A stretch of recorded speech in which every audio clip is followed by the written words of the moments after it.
So you were really excited and pumped up about an idea, about a possible potential opportunity. और उनसे बात करने के बाद या शेयर करने के बाद आपको लगता है कि नहीं, इस अपॉर्चुनिटी में कोई इतना इसके कोई प्रॉस्पेक्ट्स इतने अच्छे नहीं हैं, छोड़ो, मैं नहीं कर सकता या मैं नहीं कर सकती, जाने दो, maybe it's not the right time और maybe I don't have what it takes. Watch out, ये एक रेड लाइट ऑन होनी चाहिए. ये आपके लिए एक इंडिकेटर होना चाहिए कि it's not you, it is who you've met. अच्छा जी, नेक्स्ट. ओह, ये नेक्स्ट लेवल के टॉक्सिक लोग हैं जो ज़रा बहुत ही पहुंचे हुए खिलाड़ी जो होते हैं ना.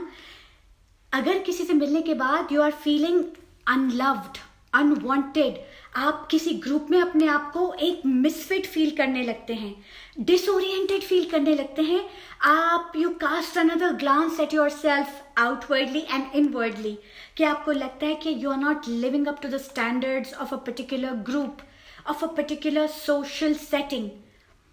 तो आप बहुत अलर्ट हो जाइए कि ये उस शख्स या उन शख्सियात का असर है कि आप ऐसा फील कर रहे हैं.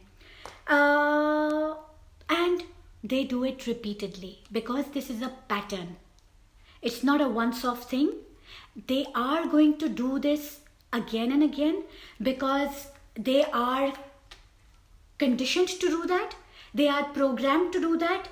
Or maybe it is your particular equation or relationship with them which is bringing out the toxic monster in them, and it is automatically making you the victim. So it is a perpetrator-victim relationship. ठीक है, हो सकता है उन बेचारों के कोई अपने साइकोलॉजिकल रीजंस हों, लेकिन अगर कोई साइकोलॉजिकल शख्स भी अगर आपको इमोशनल पत्थर आपकी तरफ उछालेगा तो क्या आप हाथ बांध के खड़े रहेंगे या फितरी रिएक्शन होगा कि you will try to dodge that stone. तो बस ये हम करना सीख रहे हैं कि हम उनकी केस हिस्ट्री को अभी हम एग्जामिन नहीं कर सकते, बट हमें अपने आप को भी तो प्रोटेक्ट करना है ना.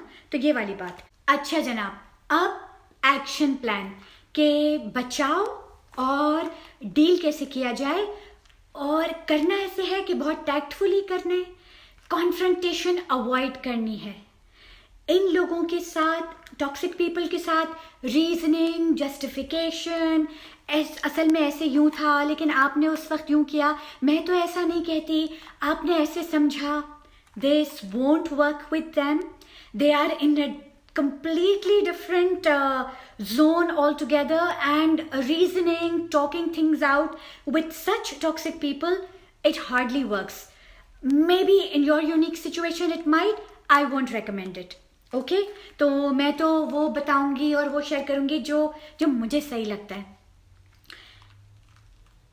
The way to go, हटो बचो as far as possible.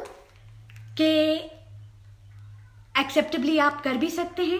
आपका फैमिली रिलेशनशिप उनके साथ या आपका वर्क रिलेशनशिप उनके साथ इस तरह है जिस हद तक अलाउ करता है, अवॉइड कीजिए, लिमिट कीजिए कांटेक्ट उनके साथ.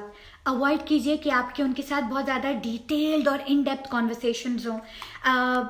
एक्चुअली कांटेक्ट ही लिमिट करने की कोशिश करें, और कोशिश कीजिए कि उनसे कभी भी आप कोई ऑफेंसिव या इंसल्टिंग या सार्कास्टिक बात नहीं करें, और कोशिश कीजिए कि कैजुअल रिमार्क्स भी उनके सामने और अपनी बातें शेयर करना या अपनी बातों को के ऊपर ओपिनियंस और फीडबैक मांगना ये भी नहीं कीजिए.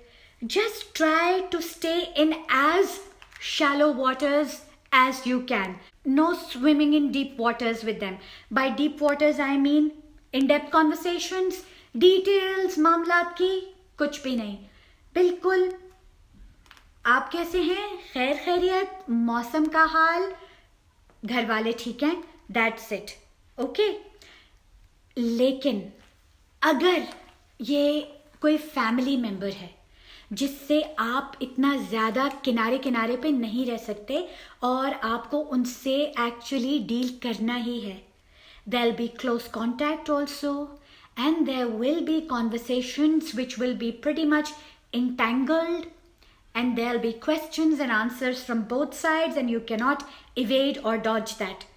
तो क्या करने, थोड़ा सा आपको कॉन्शियस एफर्ट लगेगी, थोड़ा सा प्रैक्टिस करना पड़ेगा. I know you are walking on thin ice with with a toxic family member, लेकिन क्योंकि हमको उनकी भी फीलिंग्स का ख्याल रखना है और अपना बचाव भी करना है, it's going to take a little more sensitive and conscious effort. आइए मैं आपको बताती हूँ।